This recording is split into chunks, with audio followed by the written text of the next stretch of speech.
There's a version of you that never sleeps in, never skips training, never wastes time. There's a version of you who never fails. It is waiting for you. Genuinely ask yourself a question, you at home. If you had done those things for the last 2 years, you never skipped a training, you never wasted time, you never scrolled TikTok, you never sat aimlessly on the internet typing in garbage, never played video games, you never wasted time. You never skipped training, you were training every single day. You never slept in, you were never lazy. There's this version of you. Imagine the person you would be. Genuinely imagine what you would look like.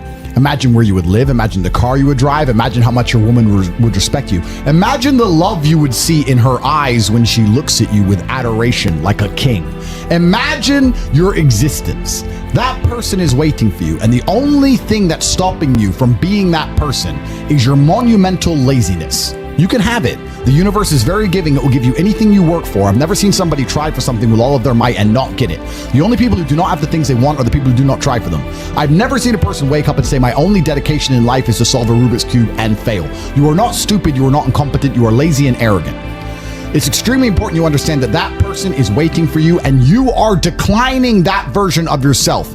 In the multiverse, in the many different versions of the universe that exist, there is a version of you that does those exact things, and he is a greater person than you can even fathom. You can transform yourself into that guy. You can be a top G. That's exactly what I did. I knew who I was going to have to end up being before I became that person. My brother and I are not from rich families. We are not from advantaged beginnings, but I knew I had to be a big, strong, fighting billionaire. That's what I knew I had to be. Discipline is the key to success. If you cannot force yourself to do something you don't want to do, how are you ever going to put yourself through the suffering required for greatness?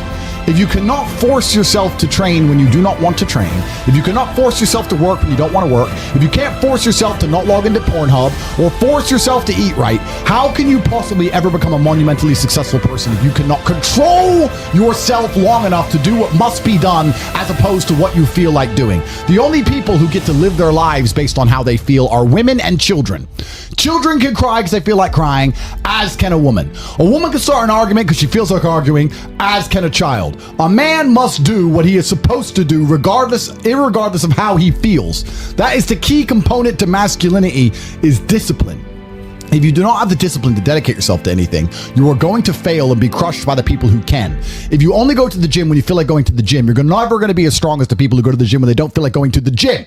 That is a reality of life. So I train every single day. I've actually heard from some people saying, you overtrain. And I explained to them, one, I don't believe in rest. I'm not you. I'm not pussy, and I'm not broke like you are, Mr. Fitness Trainer, standing around the gym teaching people for $50 an hour. I don't need to listen to you. Secondly, I don't train because I want to get bigger. I train every day because it is difficult to train every day. It hurts. I don't want to. I wake up and I'm busy. I have other things to do. I don't feel like doing it. So I force myself to do it 7 days a week, 365 days a year, so that I know I'm the kind of person who can do what he doesn't want to do when it needs to be done. I am that man. And it is more of a mental exercise than a physical exercise at this point. How can you ever outcompete me if I can force myself to do the things I don't want to do and you cannot? Discipline is absolutely essential for success, and you need to get very comfortable and very used to the idea of understanding that on your path to greatness, there are going to be long periods of time where you hate what you are doing, where you are dissatisfied with the actions you must undertake, where you are tired, where you are stressed. That is why it is difficult. That is why most people won't make it.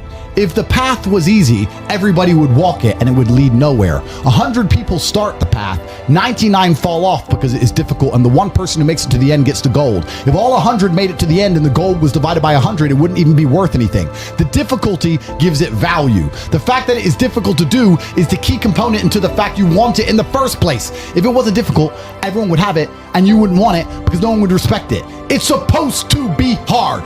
Life is supposed to be hard. You're supposed to think this is terrible. You're supposed to suffer and smile through the pain regardless. Discipline is the key to success in all realms as a man. And if you lack it, you stand no chance. You can give most people a roadmap to success. You can give them a Ferrari with a full tank of gas, and a lot of people still wouldn't make the destination because they would say the drive is too far away. quitters. They don't have the discipline. You can tell them exactly how to do it. You can give them the mechanism to get there, but they don't have the discipline to complete the drive and end up at the destination. That is the majority of Earth. This is your competition. People who, even if they are told what to do and people tell them exactly how to do it and help them do it, still quit, still fail because they lack discipline. Even me, with my monumental powers, I can't make a quitter successful. It doesn't matter how good I am. It doesn't matter how easily I make it for them to succeed. It doesn't matter how compendious and concise and powerful the real world is. It doesn't matter how much I text them and motivate them, how many emergency meetings I do to try and talk to them and hype them up, how much motivation I give them. It doesn't matter what I do. If they are a quitter, guess what they're going to do? They're going to quit. No matter how simple the map is to read, no matter how fast a Ferrari is, somewhere along the drive, the sun's gonna get in their eyes, and they're gonna sit there and go, I don't like this, this is hard, and they're gonna quit. Quitters are the number one type of people that nobody can help. If you're a quitter, I can't help you, life can't help you, God himself cannot help a quitter. So if you lack discipline, you lack the very basic building block to any type of success which exists on the planet. By every single metric which can be measured with science, you are going to stay a loser and a failure. The key is to keep training. If you train hard every single day, you don't have to worry about a little bit of vitamin C. It's true. If you don't train and you don't smoke, you're still going to be a pussy. Yes. The answer is always hard work. As soon as you are granted life, you are guaranteed death. What you do in between is up to you. You are all conscious. That could end tomorrow, that could end in 100 years. But the time between the beginning of your consciousness and the end of it is completely up to you. Training is never the wrong decision. If you're in jail, you should train. If you are free, you should train. If you are rich, you should train. If you are poor, you should train. If you smoke, you should train. If you don't smoke, you should train. If you drink, you should train. If you don't drink, you should train. You cannot escape that hard work is always the correct decision. There is no time in any scenario when working hard is going to be the wrong answer. You should always try your very best in all things. I will smoke 10 cigars a day and beat the shit out of you because I train harder than you can possibly fathom. Pain is an extremely important part of the equation. Pain is the elixir of success. When people say this bad thing happened to me and I'm suffering, I say good. It is pain which is required. It's one of the elements in the chemical reaction. If the chemical reaction requires 5 particular distinct compounds and you have 4 and you're missing 1, it simply doesn't work. Pain for a man is one of the most important elements in becoming successful. Batman is Batman because they killed his parents. If they did not kill his parents, he would not be Batman. You're supposed to suffer. You're supposed to take that pain. The worst thing that can happen to you as a man is you live a life with no pain in it. To be born into a rich family and have a nice, easy life and be given money and you don't have to go to the gym and not have to train because you have bodyguards and sit around like a fuck up. You're going to be miserable and unhappy and a drug addict buying prostitutes. You're only going to have women who adore you. You're only going to feel confident in yourself and feel happy when you've been through hell and come out the other side. The pain is required, and you'll often notice that people who are better than you are people who have suffered more than you have suffered. So the person who is waiting for you, he requires your motivation. It also requires huge amounts of pain. So when bad things happen to you, do not sit at home and lament. Do not feel sorry for yourself. Instead, look in the mirror and say, thank you, God, for giving me one of the ingredients that is needed for the chemical concoction that is going to turn me into a superhero. Because pain is an extremely important one. In fact, it's one of the most important ones for a man. Everything is war. All of it. Sitting in the commute without losing your patience is war. Trying to find a way to escape your slave job is war. Keeping your wife happy and your children inspired is war. Training to become stronger than before is war. It is all war, and it cannot be avoided. And I'll tell you why it's war, because war is 2 opposing sides trying to achieve the same goal. 2 opposing sides want the same land or the same influence over X land. And the car you want, the Ferrari, you're not the only person who wants it. The reason it's so expensive is because others people want it. The girl you want, the beautiful woman, everyone wants her. It is war. It is competition.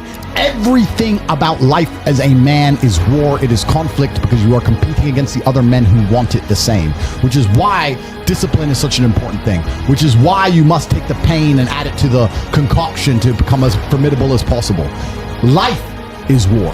This idea that you can go through life as a man and avoid war is probably the biggest mistake that most men make, because it is impossible for you to achieve anything significant without war. Running a business is war.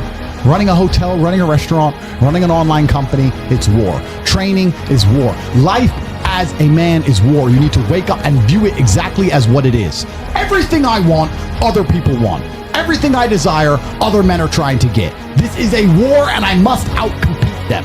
That is the best possible mental model you can have. Even in jail, it was a war for who could stay most calm. A war who could control their mind the best.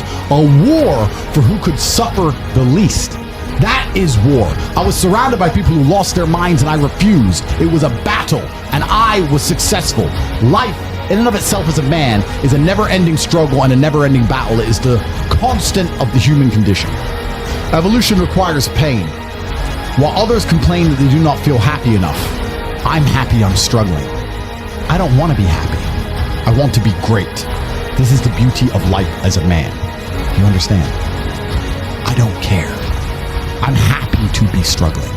I wanted to fight. You wanted to win. I wanted to fight. That's the difference. You're concerned with winning. I wanted to just fight. And we're fighting. That is the beauty of life as a man, to be great. If you concern yourself only with being happy, you are once again acting like a female or a child.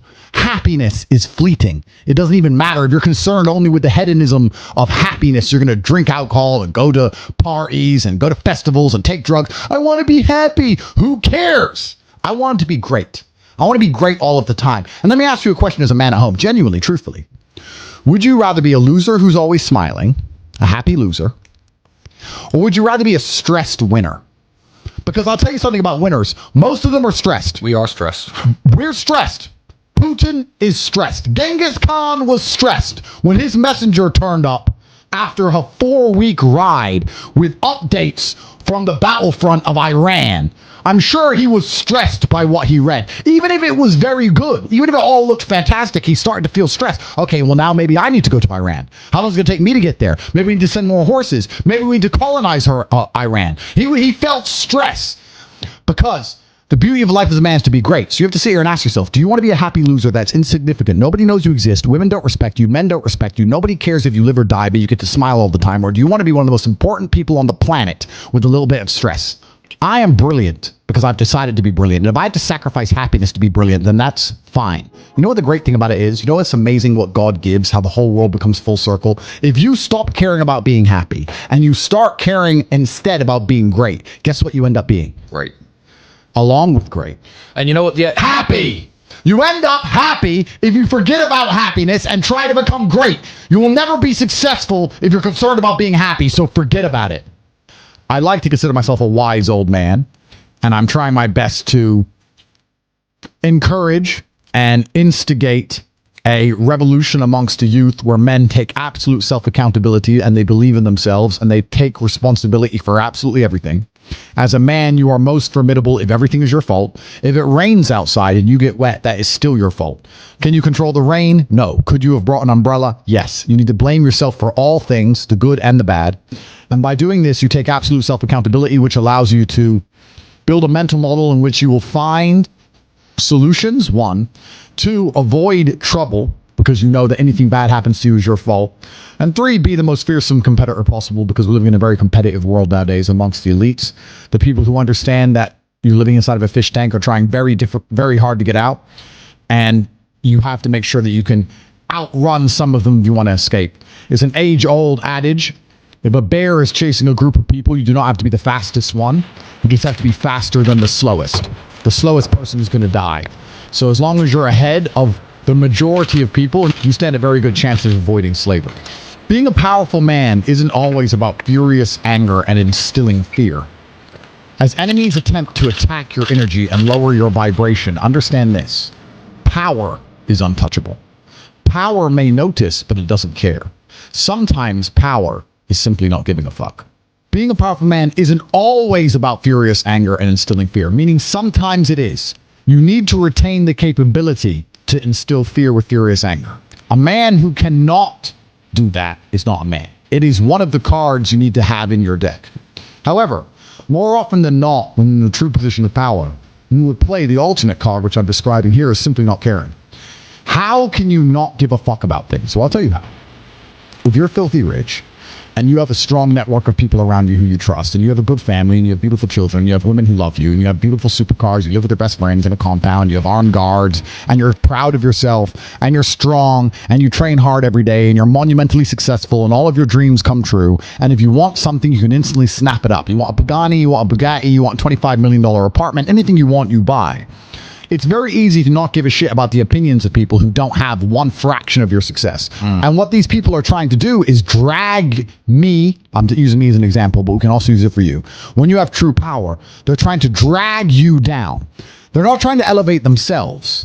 They're trying to drag you down, which is a very different thing. Because it's amazing how God rewards those who are trying to build and create and elevate, and how it punishes those who are simply trying to destroy and be spiteful and negative. And these people are going to dedicate hours and hours and millions of hours of their life towards a certain cause to try and drag people down who they cannot affect because they're already too powerful and too large.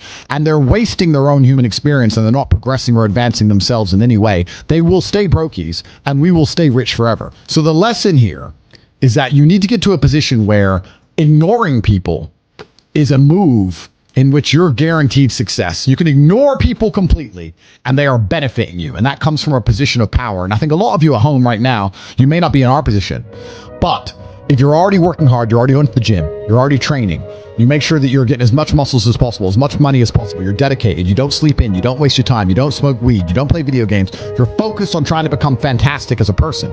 You can just ignore that girl. That girl who broke your heart or cheated on you, just ignore her. The most powerful move you can make is ignore her. Yeah, you could yell at her. Yeah, you could try and make her scared of you, blah, blah, right? That's not going to work. The powerful move is just to completely ignore her because you're on your ascent. She is likely on her descent. She likely has no intention of improving herself, no intention of becoming richer, no intention of becoming better looking. Time is against her. As she gets older, she's going to lose her looks. You're going to continue your ascent, and she's going to have to watch you for the rest of her life be the man that she could have been with that she's no longer good enough for. The best thing you can do is simply ignore her. That is the powerful move. And it's the same with also men. It's not even a gendered argument. There's men who want to be your friends right now, who wanted to be your friend, and they did something wrong to you. And if you're on the right path doing the right things, karma, God, the universe, whatever you want to call it, is going to teach them a lesson for simply failing to be a good person to you while they had the chance. But when you have a whole bunch of money, you take care of the people you love. And that's the masculine prerogative. And even my brother and I, anyone who's been loyal to us, who's on our team, we monumentally reward. And everyone who ever displayed cowardice or sold us out or made mistakes massively regrets it because they see how well we treat the people who are close to us. If you lack somewhere, excel somewhere else. Counter your weaknesses by honing other capabilities. If you're ugly, become filthy rich. If you're poor, be as strong as an ox. Life is unfair. The primary focus of your energies is to balance the books. And there's two different ways you could interpret that. You can, obviously, increase the attributes that you are lacking. If you have the ability to train, because a lot of people don't. Some people are born without arms and legs, but you, with 2 arms and 2 legs, are sitting at home jerking off the Pornhub, flabby and fat.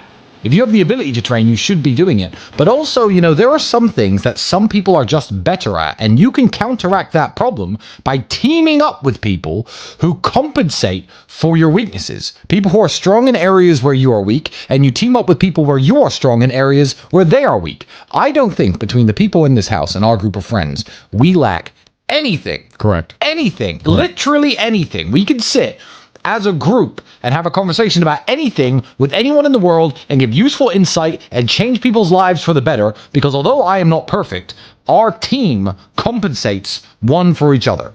And that's the point of brotherhood.